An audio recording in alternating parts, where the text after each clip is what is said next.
So, should you get the leather strap for the Tissot PRX automatic? I would say yes.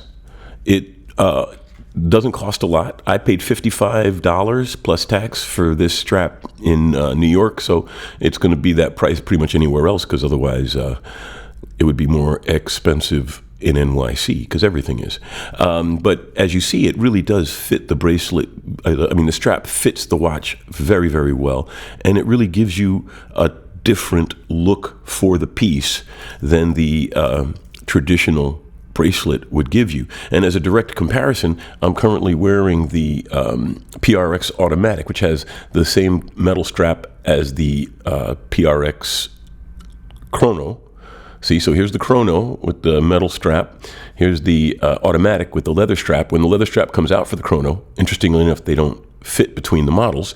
But when the leather strap comes out for it, it'll be able to change the look of this watch as well. But as you see, having the leather strap really does give you a different look for the piece. So let's throw it on the wrist real quick, and I'll show you what I mean.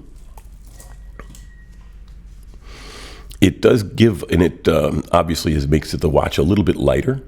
And with the three-hander, it gives you something that you can wear with a suit, because a nice three-hander on leather is a good suit watch. So here you have an inexpensive setup. You buy the watch for what, $650? You pay another $55 or so for the strap, and you're still under $1,000 for a really sharp-looking automatic leather strap watch. So yeah, you should definitely get the leather strap for the PRX.